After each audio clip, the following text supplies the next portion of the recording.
sont très faibles en dessin d'architecture. Et dit, tiens, mais moi, je suis très puissant en dessin d'architecture. Mais dans votre salle, il y a des étudiants qui sont très faibles en dessin d'architecture. Et ayant, n'est-ce pas, le mindset d'un entrepreneur, ayant l'intelligence financière, j'ai su transformer, n'est-ce pas, cette information en opportunité. Parce qu'en réalité, un entrepreneur, c'est quelqu'un qui transforme une information en opportunité. J'ai mis la formation, ce temps-là, spécial étudiant, à 65 000 francs. Parce que la cible était les étudiants. Aujourd'hui, cette formation coûte 135 000 francs. À l'école, on n'apprend pas comment gagner de l'argent. On n'apprend pas ça à l'école. J'ai fait pratiquement, j'ai un bac plus 5 aujourd'hui. On ne m'a jamais appris comment gagner de l'argent. Il faut connaître en fait les réalités de l'écosystème dans lequel nous vivons. La jeunesse doit oser. Là, je n'ai qu'un chiffre.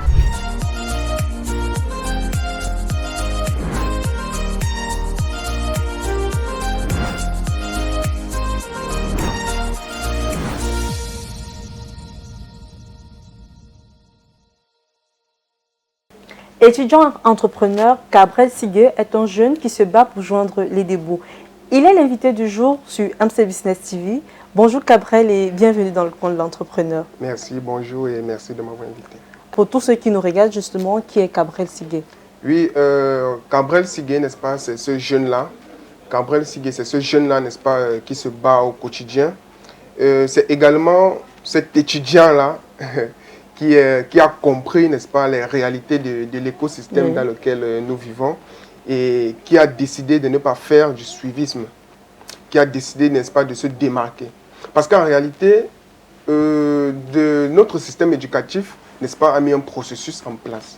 Un processus selon lequel les étudiants doivent aller à l'école et au sortir de leurs études, essayer, n'est-ce pas, de trouver un stage académique dans une entreprise ou alors un stage professionnel et dans l'optique de pouvoir s'insérer, trouver un emploi en fait. Mais moi, j'ai réfléchi au comment, j'ai pensé autrement et au quotidien, j'essaie de me battre, d'obtenir des résultats positifs. Alors, obtenir des résultats positifs et justement dans tous les domaines, ça te réussit plutôt bien parce que tu es étudiant en 5e année génie civil. Exactement. Et notamment le domaine de l'entrepreneuriat, tu y excelles également parce que ça fait 2 ans que tu t'es lancé. Tout à fait. Et en 2 ans, tes activités se portent au beau fixe.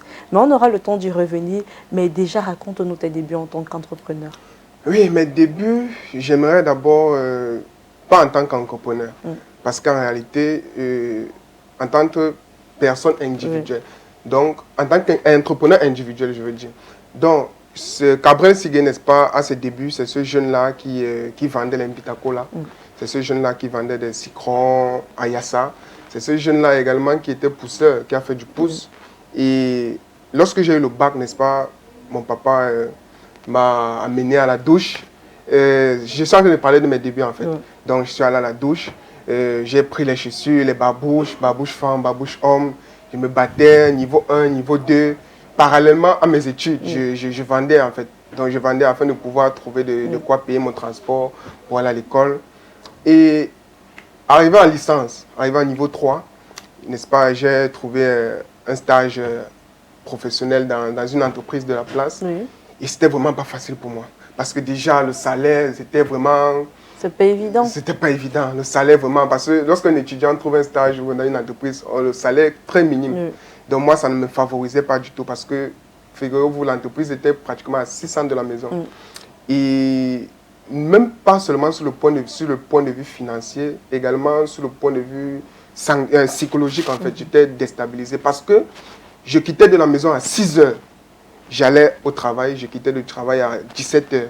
Et puis, je partais à l'école en soirée à 17h30. Et puis, je rentrais de l'école à 22h. Le temps d'arriver à la maison, il se faisait pratiquement 23h, minuit. Et le temps de me laver, me coucher, c'était pratiquement 1h. Et également, cette période-là, j'ai mon petit là, qui faisait 3e, mon petit frère qui faisait 3e. Et il fallait absolument que je me réveille à 4h pour pouvoir... de lui. Exactement, pour pouvoir travailler avec lui. Donc, vous constatez que je dormais pratiquement 2 heures de temps, donc de 1h à 4h. Pendant la période de stage. Exactement. Et est-ce que pendant la période de stage, tu as arrêté de vendre des citrons et Imbitacola, oui, des les chaussures? Exactement, j'ai... Mais c'est cette période-là où tu t'es dit, voilà, je ne peux pas travailler en entreprise. Il est clair pour moi que je dois lancer quelque chose, je dois investir sur un business rentable. Exactement. Oh là là. Donc, c'est pendant cette période-là qui était très difficile pour moi. Et j'ai fait pratiquement un mois dans cette entreprise. Et malheureusement, on m'a licencié. Oh, après un mois. Après un mois, on m'a licencié. Parce qu'en réalité, je n'apportais pas un rendement favorable au sein de l'entreprise.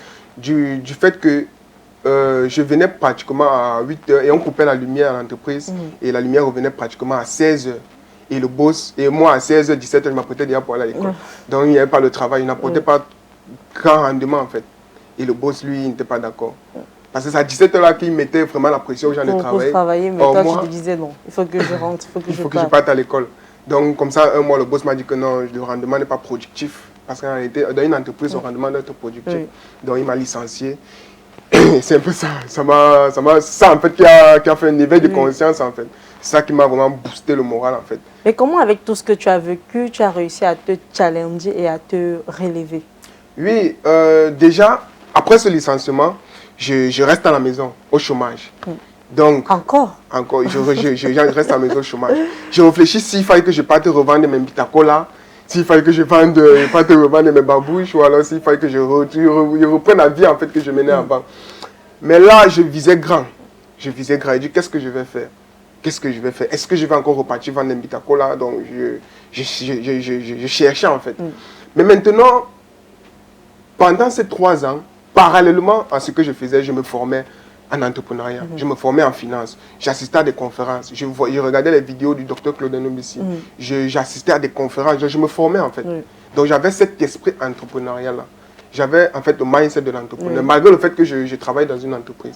Mais maintenant, lorsque j'étais à la maison, j'ai un petit frère là qui fait également dans le génie civil. Il m'a fait comprendre que dans leur salle de classe, ils sont très faibles en architecture. Ils sont très faibles en dessin d'architecture. Il dit, tiens, mais moi, je suis très puissant en dessin d'architecture. Mais dans votre salle, il y a des étudiants qui sont très faibles en dessin d'architecture. Et je dis que, waouh. Et ayant, n'est-ce pas, le mindset d'un entrepreneur, ayant l'intelligence financière, j'ai su transformer, n'est-ce pas, cette information en opportunité. Parce qu'en réalité, un entrepreneur, c'est quelqu'un qui transforme une information en opportunité. Donc, j'ai dit, avec ma compétence que j'ai, comment est-ce que je peux faire pour la rentabiliser? C'est donc là où je cause avec le petit et je dis que, bien, tiens, je peux organiser une formation en architecture où je peux, tu peux m'aider à faire part à tes camarades. Exactement. C'est là où je reste de rien, n'est-ce pas, je lance la formation, je fais les flyers parce que j'avais une compétence, j'ai déjà en fait une compétence en infographie, une compétence en montage vidéo et une compétence en marketing digital. Je me suis auto-formé. Voilà. Donc je passe sur Photoshop, je fais les affiches. J'ai mis la formation, ce temps-là, spécial étudiant, à 65 000 francs. Parce que la cible était les étudiants. Aujourd'hui, cette formation coûte 135 000 francs. Mais à mes débuts, j'ai lancé la formation 65 000 francs parce que c'était spécial étudiant et je ne savais même pas si je pouvais avoir les étudiants. Et aujourd'hui, c'est toujours pour les étudiants ou bien alors aujourd'hui, c'est plus seulement pour les étudiants. Ah, d'accord. Voilà. Donc, lorsque c'est comme ça, je décide, n'est-ce pas, de lancer la formation. Et c'est comme ça, je fais l'effort, n'est-ce pas, de communiquer au max parce qu'en réalité, moi aussi, je suis étudiant et la majorité de mes contacts sont des étudiants de divers campus. Donc, j'ai fait le communiqué à ISETAC, à l'université ISETAC, j'ai fait le communiqué à l'université Istama. J'intègre le groupe de IUT, INSET, j'essaie de m'infiltrer dans les groupes WhatsApp de génie civil en fait, afin de pouvoir mieux véhiculer le message. Donc c'est comme ça, bon, après ça, je n'avais pas de local. Je n'avais pas de local, je dis que bon, je vais organiser la formation. Où? Je pars donc voir un grand frère qui est ingénieur, lui il a un petit bureau d'études. Je dis que grand frère, j'ai besoin d'un petit espace dans ton bureau là. Pour pouvoir dispenser ma formation. Voilà, même sans étudiant, je suis parti voir le grand frère. Puisque c'est un grand frère qui me considère beaucoup, il sait comment je me bats, il sait comment j'ai poussé, il sait comment il m'a vu grandir en fait. Il sait que j'ai vendu le bitacola, j'ai vendu les citrons, je suis allé au marché central acheter le jujube pour vendre. Il sait en fait mon processus. Et il a décidé de dire, bon, je vais à un local, voilà quelques chaises, tu peux essayer de faire quelque chose. Et heureusement pour moi, j'ai beaucoup communiqué, comme on dit, la clé c'est la communication. J'ai eu 14 apprenants qui ont payé 65 000 francs. Donc c'est là le déclic en fait. J'ai dit waouh. Du coup ça peut marcher. Ça peut marcher. Donc c'est dans ce sens où en fait c'est dans cette même longueur d'onde là, nous travaillons pendant 2 mois. Je transmets mes compétences, je transmets mes connaissances et puis ils sont vraiment satisfaits. Maintenant j'ai dit waouh. Comme vous êtes satisfait, c'est maintenant à vous de communiquer, pour moi. Je lance une prochaine formation, encore 65 000 francs toujours, mais seulement que c'est eux qui communiquent. Moi, je me bats de mon côté, mais eux, déjà la prochaine formation a encore donné 15 étudiants. 15 étudiants. C'est comme ça, je dis waouh, ça va donner. Ça va donner, c'est comme ça que je commence à dire waouh, ça donne. L'argent entre. Et en plus que je n'avais pas de charge. Je n'ai pas d'enfant, je ne loue pas, rien. Donc, je prenais cet argent, je gardais. Formation sur formation, j'ai commencé à lancer des formations sur formation. À un certain niveau, je me suis dit, waouh, pourquoi est-ce que je cible uniquement les étudiants? Pourtant, il y a les ingénieurs même qui ne connaissent pas les dessins d'architecture. Pourtant, il y a les techniciens qui sont purement sur le terrain, mais qui ne connaissent pas le logiciel en fait. Pourtant, il y a des personnes en fait qui veulent apprendre les dessins d'architecture. C'est donc dans cette optique que j'ai décidé d'élargir la formation au grand nombre de personnes. Plus seulement les étudiants. Ma cible n'était plus uniquement les étudiants. C'est dans ce sens où j'ai mis la formation à 135 000 francs. J'ai dit, bon, il faut oser. Il faut oser. Il faut oser. Là, maintenant, j'ai dû utiliser la publicité Facebook, mes compétences en marketing digital pour pouvoir avoir... Parce que là, quand on commence à upgrade, là, tu dois... Il faut aussi dépenser. Il faut aussi dépenser. Il faut dépenser pour amener. Exactement. Donc là, je commence à utiliser la publicité Facebook grâce à mes compétences en marketing digital. Bon, là, j'ai eu près de 12 apprenants. 12 apprenants, vous voyez, 135 000. 135 000. 12 apprenants. Donc, c'était vraiment waouh. Et c'est de là qu'est née les entreprises CIA. Exactement. CIA, parce que c'est également un café-resto, c'est également un cabinet de consulting. Donc, là, maintenant, formation 135 000, peut-être 4 formations. J'ai eu beaucoup d'argent. J'ai dit, waouh, il faut que je me détache du local ici, il faut que je sois indépendant. C'est donc là où j'ai créé l'entreprise Sika Consulting. Sika Consulting, maintenant, est une entreprise, n'est-ce pas, qui est spécialisée dans l'étude et la réalisation des ouvrages de génie civil et également les formations. Donc, je n'ai pas oublié mes formations. Donc, c'est comme ça, donc, je cherche le local, tout et tout, on légalise tout. J'ai un local, j'équipe tout. Donc, là, je lance mes propres formations. Maintenant, à mon propre compte, j'organise des formations. J'ai 14 étudiants, j'ai 15 étudiants. L'argent entre bien. Maintenant, je réfléchis que, ok, je forme seulement en génie civil. J'ai des personnes qui viennent me voir que, gars, je veux que tu me formes en infographie, je veux que tu me formes en marketing digital, je vois tes affiches, c'est waouh, je vois. Et je dis que waouh. Information, opportunité. Tu as lancé également. Information, c'est une opportunité. Parce que lorsqu'un entrepreneur a une intelligence financière, lorsqu'il reçoit une information, il la transforme en une opportunité d'acquisition d'argent en fait. Donc, quand les gars m'ont fait comprendre que je maîtrise l'infographie également, je dis que ok, c'est comme ça que je lance un truc. Je veux les formateurs. Actuellement, Sika Consulting a 7 formateurs. Donc, les formateurs en marketing digital. Et il faut rappeler que tu n'as que 25 ans. Voilà. Ça fait 2 ans. 24 ans. 24 ans. Oh là là, j'ai cru que tu étais déjà à 25. Ou c'est 25 dans quelques jours, alors c'est 24 ans cette année. Oui, en septembre. En septembre, on va dire 25 déjà. Alors, et ça fait 2 ans que tu t'es lancé dans l'activité. Et en 2 ans, quel est déjà ton chiffre d'affaires? Sachant également que tu fais dans les cafés-restos. Parce que Sika, c'est aussi café-resto. Exactement. Oui, donc mes formations, ça allait très bien. Jusqu'à présent, ça va très bien. Mais moi, en tant qu'entrepreneur, puisque c'est chaque 3 mois en fait que je recevais de l'argent, parce que mes formations sont chaque 3 mois. Je dis que, mais comment est-ce que je vais attendre 3 mois pour avoir de l'argent? Comment est-ce que je ne peux pas faire quelque chose qui va me donner de l'argent chaque jour? C'est donc là où j'assistais à des conférences. J'assiste aux conférences, n'est-ce pas, de notamment Franck Noumossi, que je salue déjà. Et j'assiste à des conférences où il fait comprendre qu'il faut mettre sur pied une activité qui a un revenu, un cash flow journalier.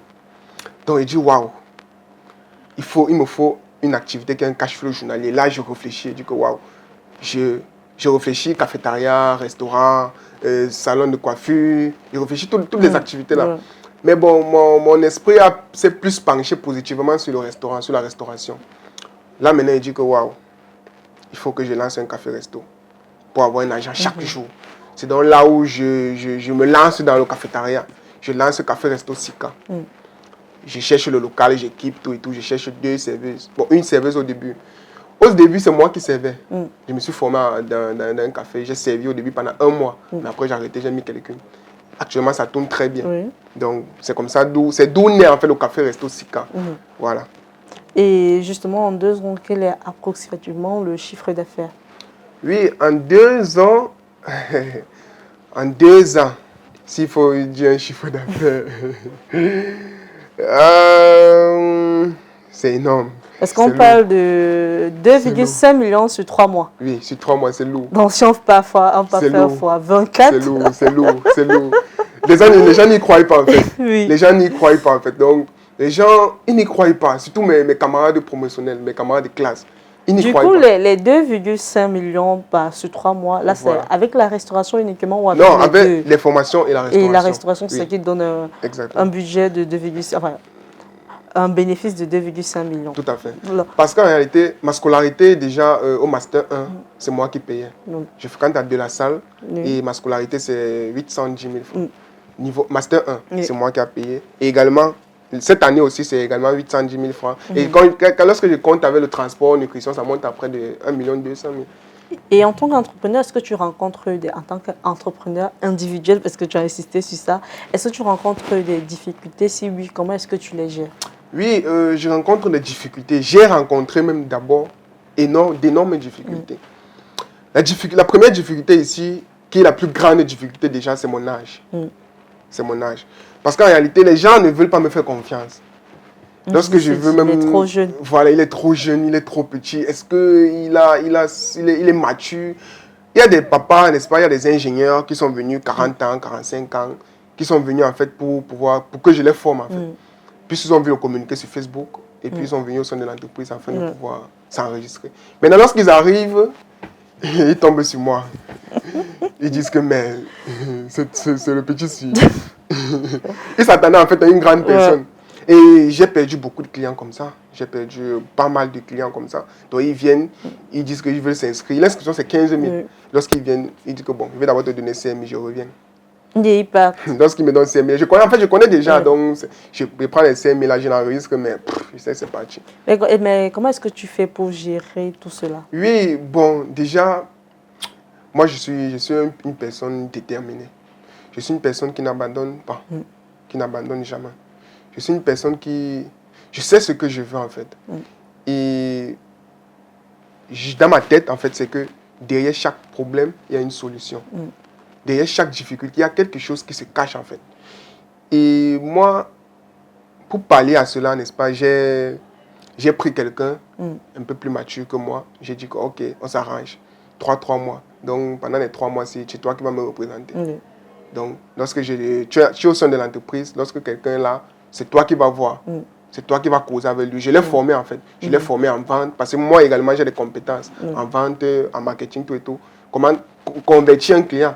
Je l'ai tout formé, je l'ai formé. Cette personne te représente. Il me représente en fait parce qu'il est plus barbu, il est plus grand que moi, grand de taille, tout et tout. Donc même s'il y a eu un événement où je sais que ma taille, mon âge va me discréditer. Oui, il peut gérer. Il peut gérer. Donc c'est un peu ça en fait. Alors quels sont les rêves et les ambitions de Cabrel?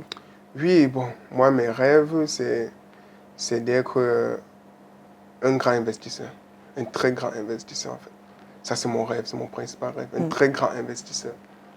Une personne influente dans le monde entier en fait. Oui, et également, j'aime transmettre ma compétence. J'aime transmettre mon savoir. Parce qu'en réalité, lorsque tu es à un certain niveau, dis-toi qu'il y a des personnes qui sont en dessous de toi, qui veulent savoir ce que tu as. Oui, donc moi en fait, j'ai des compétences et moi j'aime transmettre. Et il faut noter également que je suis coach en entrepreneuriat. Donc ça c'est en 2022. J'ai décidé de créer ma page Facebook Cabrel Sigué. Donc si vous partez sur Facebook, vous tapez juste Cabrel Sigué. Et puis vous allez voir, c'est ce joli visage qui va apparaître. Donc maintenant ma page Facebook, ma ligne éditoriale, n'est-ce pas, c'est l'entrepreneuriat, finance, immobilier, développement personnel, spiritualité. Tout et tout, genre j'aide des personnes, n'est-ce pas, qui veulent se lancer en entrepreneuriat. J'accompagne des personnes qui souhaitent mettre sur pied ou alors des personnes qui souhaitent implémenter des projets. Alors on va terminer, on va conclure avec un mot de fin. Ce que tu aimerais bien laisser comme empreinte, mais aussi un mot, pourquoi pas, pour les personnes qui te regardent et souhaitent devenir, pourquoi pas, comme toi et te prennent comme exemple. Oui, mon mot de fin, n'est-ce pas, s'adresse à la jeunesse. La jeunesse en général, je vais m'adresser à la jeunesse en général et aux étudiants en particulier. Parce qu'en réalité, les étudiants, eux, ils n'ont pas l'intelligence financière. Les étudiants, eux, ils se limitent uniquement sur l'école, en fait. Eux, ils partent à l'école et rien d'autre. Or, en dehors de l'école, tu dois développer certaines compétences. En dehors de l'école, tu dois développer certaines connaissances. Il y a plein de choses, en fait, que tu dois savoir en dehors de l'école. Parce qu'à l'école, en fait, on n'apprend pas comment gagner de l'argent. À l'école, on n'apprend pas comment gagner de l'argent. On n'apprend pas ça à l'école. J'ai un bac plus 5 aujourd'hui. On ne m'a jamais appris comment gagner de l'argent. Ou alors, on ne m'a jamais appris comment convertir un client, comment vendre, comment. À l'école, c'est juste la mathématique, tout et tout. Bien, ça aide. Mais il faut connaître en fait les réalités de l'écosystème dans lequel nous vivons. Oui. La jeunesse doit oser. L'âge n'est qu'un chiffre. Tout se passe dans le cerveau, tout se passe dans la tête en fait. Il faut oser. Il ne faut pas se mettre des barrières, il ne faut pas se mettre des limites. Dis-toi que tu peux, n'est-ce pas, oser comme je disais, et il faut être déterminé, il ne faut pas lâcher. Parce qu'en réalité, la jeunesse, c'est le fer de lance de la nation camerounaise. Merci. Ça a été un plaisir pour nous de te recevoir. Merci. Pour un séjour calme et agréable à Abidjan et à Douala, choisissez MC Home, votre nouvelle agence immobilière. Nous mettons à votre disposition des appartements meublés ultra-modernes au bord des routes principales. Bénéficiez d'un cadre sécurisé, entièrement équipé avec une couverture Internet haut débit pour un séjour inoubliable. Réservation au Cameroun, plus 237 676 05 17 87. En Côte d'Ivoire, plus 225 07 88 75 24 07. MC Home. Faites comme chez vous.